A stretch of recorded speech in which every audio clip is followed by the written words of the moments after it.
Let's look at 3.4, where we are solving systems of equations. Let's start with number 1. Number 1 says, determine whether 2, 3 is a solution of the system. So to be a solution of a system, then the ordered pair 2, 3 has to make both of these equations true, not just one, but both. So we're going to plug in x equals 2, y equals 3 into both equations. Let's do that into the first one. So if I plug in x equals 2, y equals 3 into x plus 3y is 11, I get 2 plus 3 times 3. We want to know, is that equal to 11? So is 2 plus 9 equal to 11? Yes, it is. So 2, 3 is a solution to the first equation, which means it's a point that falls on that line. We want to see, is it also a point on the other line? And if so, then that's where they would intersect. So if we plug in 2 and 3 into the second equation, we would get x, which is 2, minus 5 times 3. Is that equal to 11? That would be 2 minus 15. Is that equal to 11? Negative 13 is not equal to 11, so it's not a point on that line, which means that 2, 3 is not a solution to that system of equations. Let's move to number 2, where we're going to solve by graphing. So I want to graph both of these equations. You have a couple of ways that you've learned how to graph lines. I'm going to put these into slope-intercept form and graph them that way. You also could have found the x and y intercept for both of those lines and graph them that way. Okay, but if I take the first line, I'm going to put it into a form of y equals mx plus b, which means I want the x term on the other side, so I'm going to subtract 2x from both sides. Then I want to get y by itself, so I'm going to divide both sides by negative 3, which would leave me with y equals negative 2x over negative 3 plus 6 over negative 3. And that would simplify to be y equals 2/3 x minus 2. We'll graph that line in a little bit. Let's go ahead and solve the other equation, and we'll put it into y equals mx plus b form. So if I want it in y equals mx plus b form, we'll subtract 4x from both sides, divide every term by 3, and then I end up with y equals negative 4/3 x plus 4. So now let's graph both of those lines. So the first one is 2/3, I'm going to write it down here, 2/3 x minus 2, which means that we have a y-intercept at the ordered pair 0, negative 2.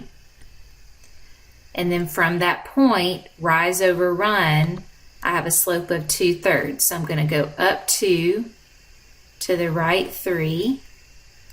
We could even do it again, up 2, to the right 3. Okay, that gives us the first line. The second line, I have a y-intercept of 0, 4. So I'll plot the point 0, 4. And then I have a slope of negative 4/3, which means I'm going to go down 4 to the right 3, and you can already see that that lands on that same point. Okay. So as I draw that, we can see that the solution to the system is the point where they intersect at the point 3, 0. Number 3, we're going to solve by substitution. Now in solving by substitution, we want to get one equation solved for one variable. So as I look at the first equation and the second equation, the easiest way to do that would be to solve the first equation for x. So if I do that, we're going to use equation number 1, subtract 3y from both sides, which will leave me with x equals a negative 3y plus 5. Now that I have that equation, I'm going to plug it into the second equation. So if we look at 4x in place of x, we'll plug in the negative 3y plus 5, and then we continue with the second equation. Plus 5y equals 13. Simplify both sides, so I'm going to distribute 4 times both terms. Negative 12y plus 20 plus 5y is 13. Combine your like terms. So negative 7y plus 20 is 13. Subtract 20 from both sides. We get negative 7y is negative 7, and then divide both sides by negative 7 gives me y equals 1. Now that's only part of my solution, because the solution consists of an x value and a y value. So y is equal to 1. To find your x value, we can plug in y equals 1 into either one of the first equations, or even when we rearrange that first equation, we had a better form here.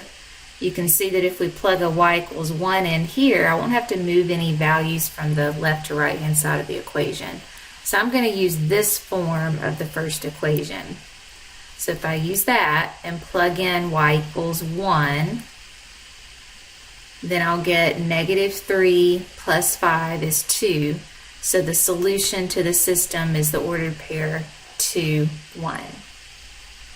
On number 4, we're going to solve by addition. Now to do that, we want to put them both into standard form. So if I put them in standard form, I'll get 2x minus 3y is negative 4, and negative 6x plus 12y is 6.